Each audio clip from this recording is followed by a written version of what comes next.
Franklin Adler stood silently outside the auto shop, his figure nearly indistinguishable beneath a faded gray hoodie and jeans smeared with old oil. The brim of his weathered baseball cap shadowed his eyes, and glued to his jawline was a patchy, fake stubble that itched every time he moved. He took a slow breath, the acrid blend of exhaust fumes and hot rubber coating his lungs. The sound of impact wrenches echoed through the air like distant guns. This wasn't just any auto shop. It was one of 5 passed down from his father. What once was a modest family business had ballooned into a corporate operation. But Franklin hadn't stepped foot on a shop floor in over 2 decades. He chose this location, store number 3, because it had become an outlier. Customer satisfaction had dipped, and employee turnover numbers were climbing at a pace that made no sense. The reports looked clean, sterile, but Franklin had learned long ago that numbers could lie, or worse, they could hide the truth, and that's why he was here. Not as the boss, but as Ray, a new hire with no history and no special treatment. No one in this shop had ever met him. When their father died, he and his brothers split the responsibilities. Franklin ran the back end, the numbers, the growth, the logistics. His brother handled the public eye. The employees only knew of Franklin by name, like some ghost in the machine. That ghost was about to come alive. He slipped through the employee entrance in the back, just as a loud burst of compressed air hissed through the open garage. The shop manager, a broad-chested man with a clipboard wedged under one arm and a goatee that looked like it was sculpted out of sandpaper, barely acknowledged him. "You the new trainee?" the man asked without looking up. "Yeah, name's Ray," Franklin replied, extending a hand. The manager didn't shake it. He simply grunted. "I'm Todd. Follow me." Franklin kept his eyes lowered and walked behind Todd through the belly of the shop. The place was a cacophony of grinding gears, shrieking tires, and clanging tools. But beneath the noise, Franklin sensed something else, an exhaustion that clung to the workers like grease to their overalls. There was no laughter, no banter, just clockwork. Todd finally stopped at a bench near the rear. "You'll be shadowing Kyle. Don't touch a damn thing unless he tells you to. You mess up, it's on him." Kyle appeared within moments, barely into his 20s, wiping his hands on a stained rag. His eyes darted between Franklin and Todd. "This him?" he asked. "Yeah," Todd said, already turning. "Babysit him till he quits or learns something." Then he barked orders at another tech and disappeared into his office. Kyle gave a faint smile. "Hey, I'm Kyle. You ever worked in a shop before?" Franklin shook his head. "Nope, but I'm here to learn." Kyle nodded slowly. "All right then, we'll keep it simple. Just hand me tools, watch closely, and maybe by next week we'll see if you're ready to rotate tires." From bay to bay, Franklin trailed Kyle, watching every movement. Kyle was methodical, careful, each task treated with a kind of reverence. He double-checked his work without fail. Even more telling, he explained what he was doing, sometimes without being asked. It wasn't just pride in his work, it was care. Genuine care, and that alone set him apart. Around noon, a disruption shattered the rhythm. Voices rose near the front. A woman, mid-50s, argued with a front desk clerk, her tone edged with frustration. Franklin noted how everyone, even Todd, ignored it. No one stepped in. The woman stormed out, muttering and shaking her head. As they passed the front desk, Franklin turned to Kyle. "What was that about?" Kyle lowered his voice. "Been happening more often lately. Overcharging. Selling things customers don't need. If someone complains, they let 'em walk." Franklin felt his stomach tighten. Just half a day in and already the cracks were showing. Later that afternoon, another trainee arrived. She was slight, barely 18, clutching a clipboard like it was a shield. Her uniform hung awkwardly, like it belonged to someone else. Her name was Priscilla Vargas. Todd introduced her with an eye roll, assigning her to shadow Kyle too. 2 rookies, Great, Kyle muttered under his breath, but offered her a warm smile. All right, we'll make it work. Priscilla said little, but her questions were thoughtful. She listened, eyes wide, soaking up every detail. Franklin noticed something else. Every time Todd walked by, she flinched. Subtly, but noticeably. By 4 p.m., the day was winding down. Franklin was sweeping near the back when Todd's voice sliced through the air like a blade. You think we're running a daycare here? Todd hissed, low and venomous. You screw up again, and I swear I'll send you home crying. You're not cut out for this, sweetheart. Franklin's hand gripped the broom tighter, knuckles white. The mask he wore itched more than ever. But now, beneath that disguise, his purpose had never been clearer. What started as a mission to audit a failing shop was turning into something deeper. There was rot in the foundation, and Franklin knew the real work was only just beginning. Franklin froze mid-step, heart hammering against his ribs. He peered cautiously around the corner just in time to see Todd towering over Priscilla, his finger jabbing dangerously close to her chest. She stood small and silent, eyes glued to the ground, shoulders tight with tension. I asked Kyle what to do before she began, voice barely a whisper. Don't talk back, Todd barked, cutting her off. I don't care what Kyle said. If I say jump, you jump. Got it? Franklin's breath caught. His grip on the broom turned white-knuckled, the wooden handle groaning under the strain. Kyle stepped in, calm but firm. Todd. She shuddered, Kyle. You want a babysitter, fine. But next time she screws up, it's on you. And you, he growled, turning back to Priscilla. You won't last a week here if you keep acting like some scared little girl. Franklin forced himself to walk past without a word. Each step was a betrayal of what his instincts screamed at him to do. He found a quiet corner behind a stack of tires and leaned heavily against the cool wall. His stomach twisted. This wasn't what his father had built. His dad had forged this company with grit, yes, but also with fairness, respect, and now it had been twisted into something brutal, something heartless. That night, in the dim haze of his motel room, Franklin lay on the stiff mattress, eyes locked on the stained ceiling tiles. Sleep never came. Instead, Priscilla's face haunted him. Her silence, her fear. And Todd's voice echoed like a poison through his thoughts. No spreadsheet could ever capture what he had seen today. This wasn't a problem he could solve with data. He stayed up until nearly 2, drafting tomorrow's plan. He would return in disguise once more, observe more, endure more. But not for long. Change was coming, and when it did, Todd wouldn't see it coming. The next morning, Franklin arrived before dawn. The shop lights flickered on in slow succession, casting long ghost-like shadows across the concrete. He sat alone on an overturned crate by Bay 5, the bitter heat of a vending machine coffee warming his hands but not his chest.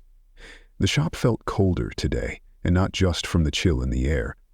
It was the quiet before chaos, the kind that wraps around your shoulders like a weight. Kyle arrived 15 minutes later, eyes puffy from lack of sleep, hoodie zipped tight against the morning bite. You always this early? He asked, setting down his tool bag. Just wanted to feel the place before it gets loud, Franklin said. You'll get enough of that real soon, Kyle muttered, cracking his knuckles. We've got 3 oil changes lined up before lunch, and Todd's already pissed. Payroll got delayed again. Franklin kept his face blank. How often does that happen? Twice in the last 4 months, Kyle sighed.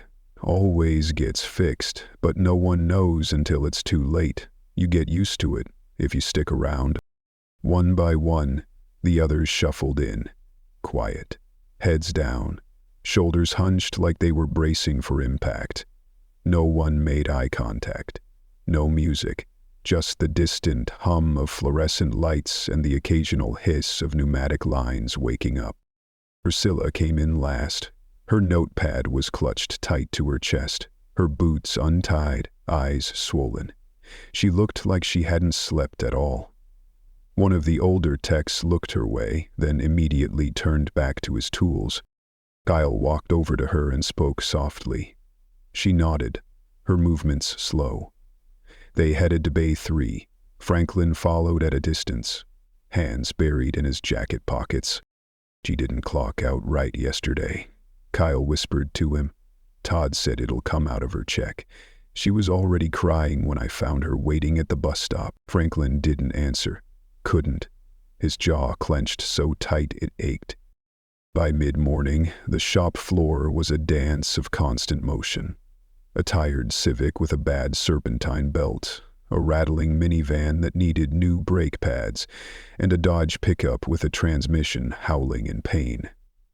Kyle led each job, explaining as he worked, never talking down.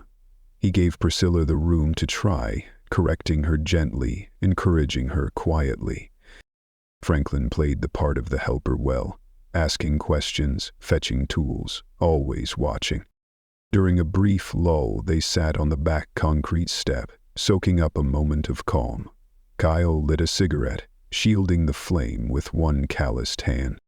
"You got family around here?" he asked. "There, just me," Franklin replied. "You're lucky," Kyle exhaled. "My brother's up in Denton, switched to a dealership, better pay, better tools. They even give out lunch vouchers, if you can believe that." "You thinking of leaving?" "Sometimes. But I've got rent, and if I go, I'll need new tools. Most of these," he motioned to a rolling cart, "belong to the shop. Can't afford to replace them." Franklin nodded. The weight of Kyle's words sat heavy. "Turnover's high here, huh? We lost 2 guys last month. One landed a city job. The other just vanished. Didn't even pick up his last check." He took another drag. "The work's fine. It's everything else that grinds you down." A sharp metallic clang cut the moment short. Inside, Todd's voice rang out like a siren. Franklin stood instantly. Priscilla stood by Bay 4, a torque wrench trembling in her hands. A red Ford Fusion loomed on the lift, its rear wheel hanging off. "I told you, lugs in sequence, not random. What happens if someone crashes because of you?" "I was trying to remember the pattern." "You're not here to try. You're here to do as you're told. If you can't follow simple instructions, walk out that door."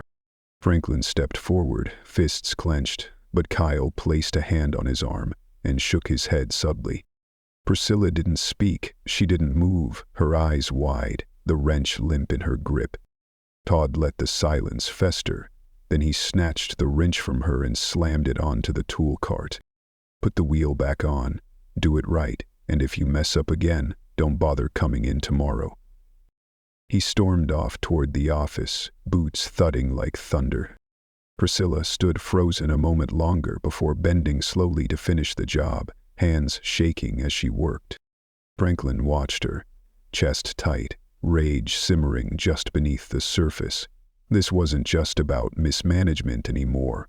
It was personal now, and something inside him had begun to shift irreversibly. Franklin leaned in toward Kyle, his voice no louder than a breath. "That happen often?" Kyle hesitated, glanced around.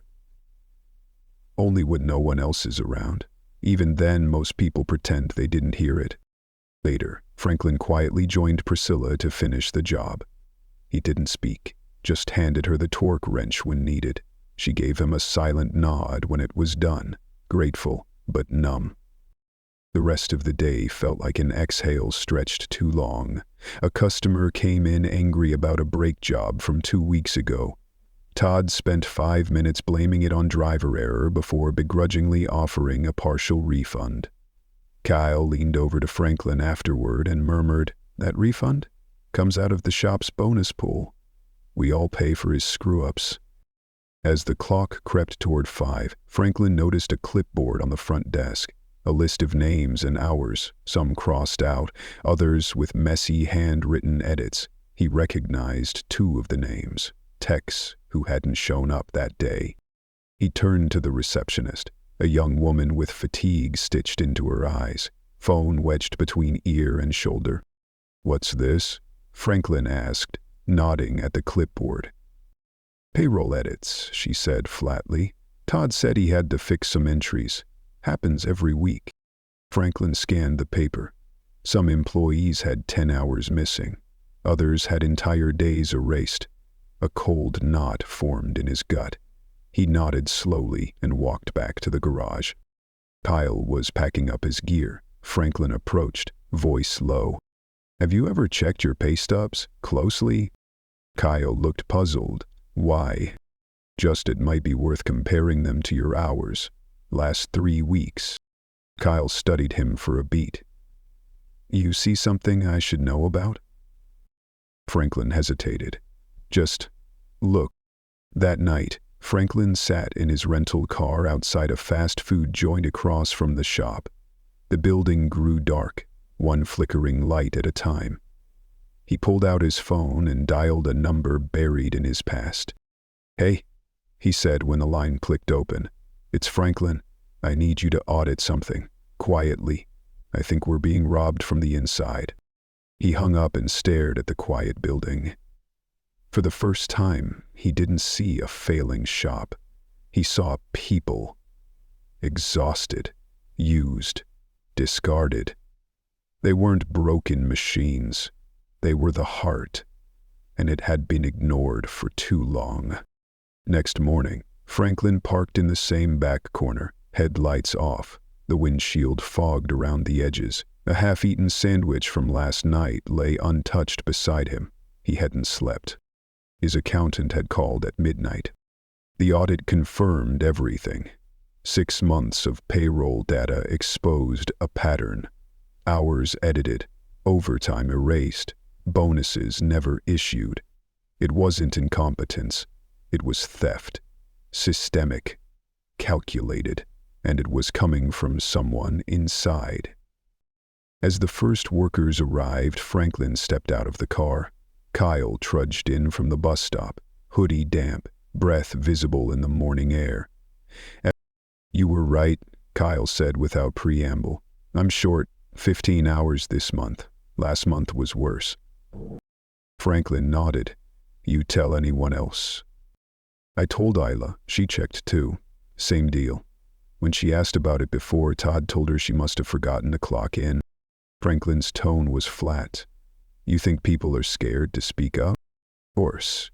You get labeled a problem here, you're done. We don't have options, we need these jobs."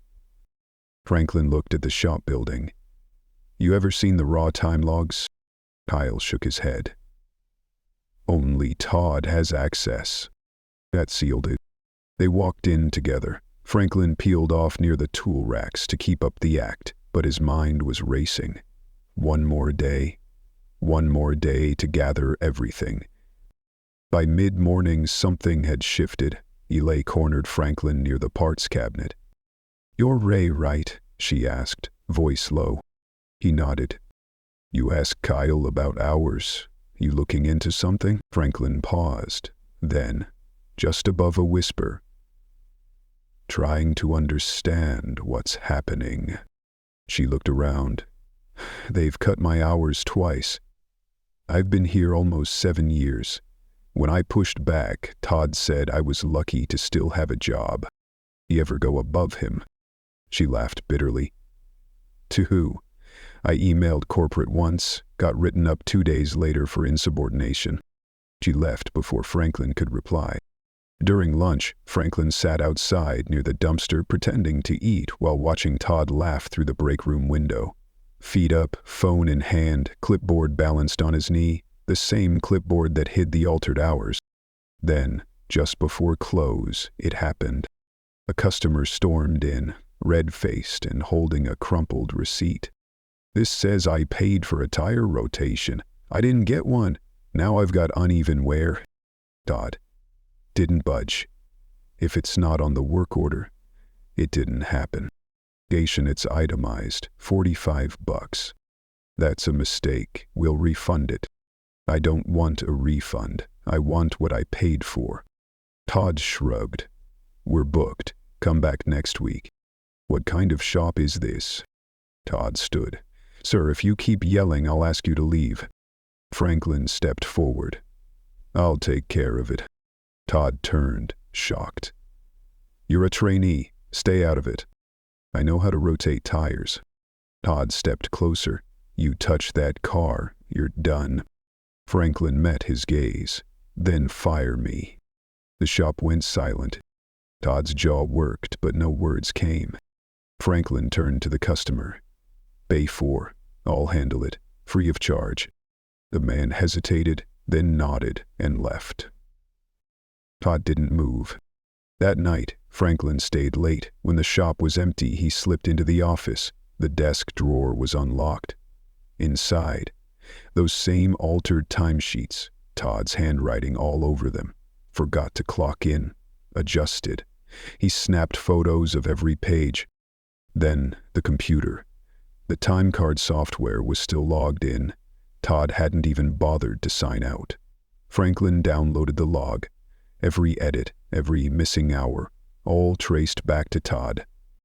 Next morning, Franklin didn't wear the disguise. He walked in wearing a black button-up and slacks. No cap, no stubble, just himself. The crew looked up, confused. Kyle blinked. Ray. Franklin met his eyes. My name's Franklin Adler. I own this shop. The room froze. Todd stepped out of the office. What the hell is going on? Franklin turned. You've been altering time cards, withholding pay, threatening employees for months. Todd's face flushed. You don't know what you're talking about. I have the logs, the photos, the payroll records. You're done here. Todd's voice rose. You think you can walk in and pull rank? I run this place. I've kept it afloat while you sat in a high-rise.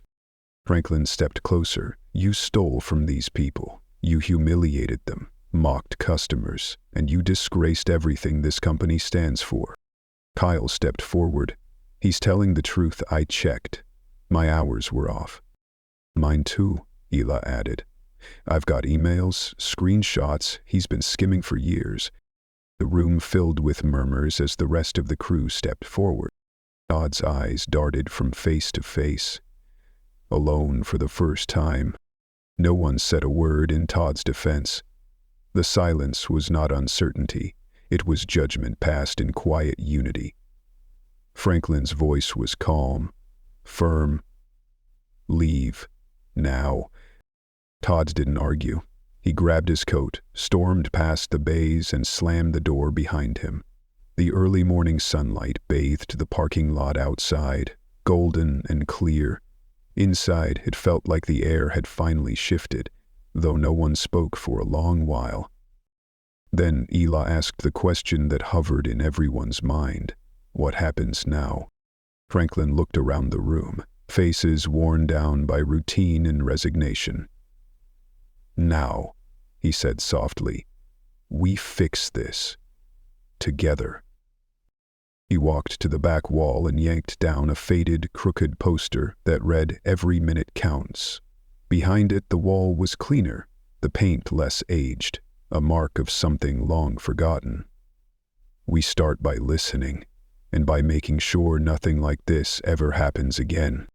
Kyle exhaled slowly. You're really the owner? Franklin offered a tired smile. Yeah. And I've got a hell of a lot of catching up to do. The next morning, Franklin arrived in the same black shirt and slacks. No disguise, no shadows, just a clipboard and a folder tucked under his arm. This time, he walked through the front entrance. No sneaking, no hiding, just presence. A few mechanics were already inside. They paused and watched him cross the shop like a ripple of memory hitting a calm surface. Franklin nodded at them before heading to Bay 1, where Kyle was already prepping his station. Got something for you, Franklin said, holding out the folder. Your payroll records. 6 months' worth. Corrections are filed. Back pay lands next Friday. Kyle flipped through the folder, expression unreadable. You did this already? Stayed late last night, pulled numbers from Central. We had to cut 2 bonus initiatives, but it'll hold for now. Kyle closed the folder gently. You didn't have to do all that yourself. Yes, I did. Franklin turned to face the garage. Can I get everyone's attention for 15 minutes? Just need the floor quiet. They gathered slowly. Some leaned against lifts, others stood arms folded. Isla stood near the back, coat still on. Priscilla lingered by the tool cage, eyes averted. No one looked relaxed.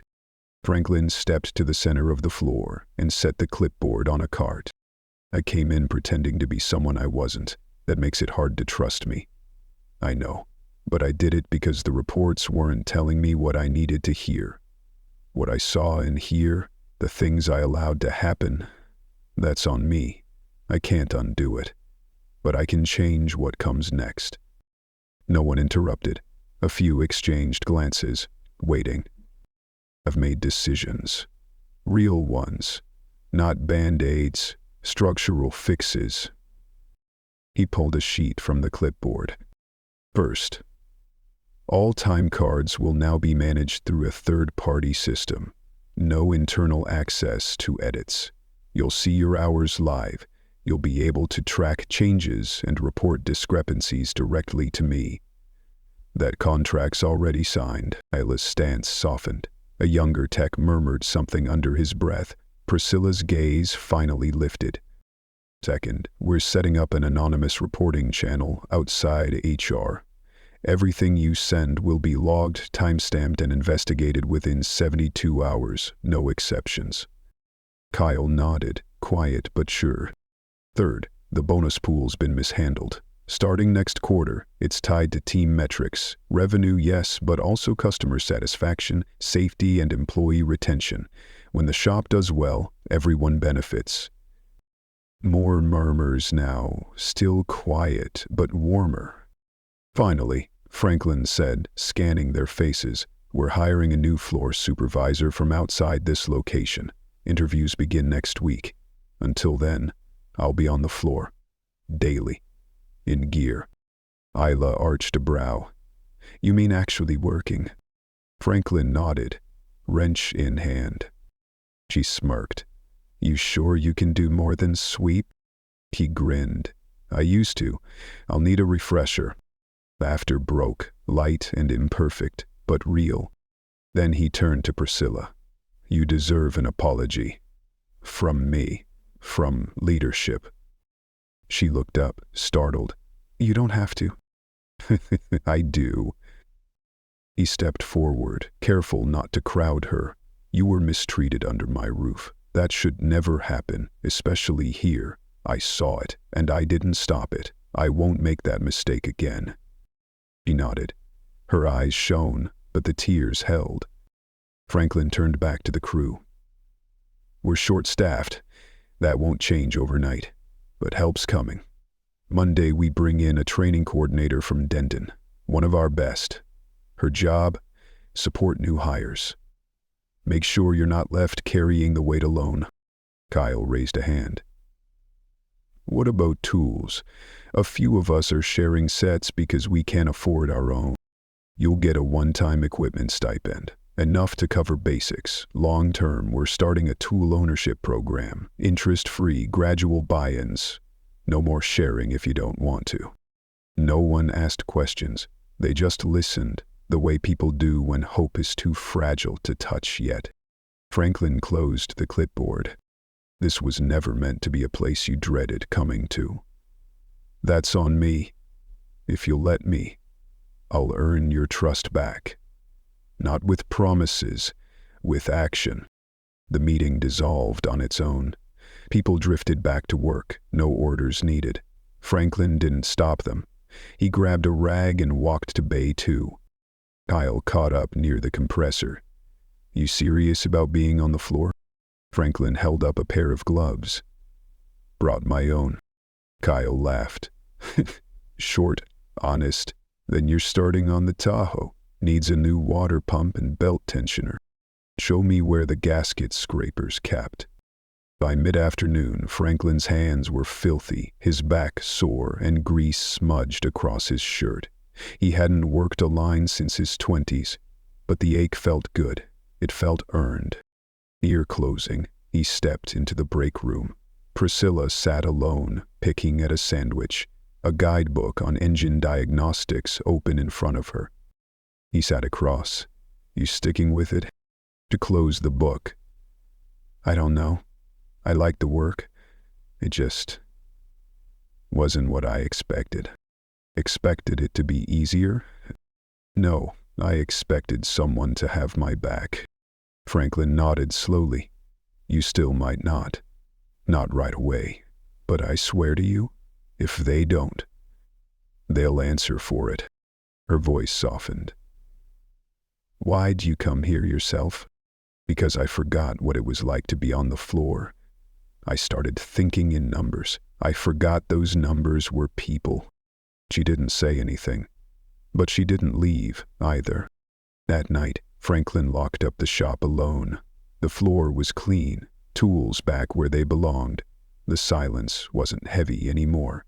It was earned. He paused by the rental car and looked back at the building. The office lights glowed faintly, last to go out. He didn't feel finished. He felt responsible. And finally he felt present.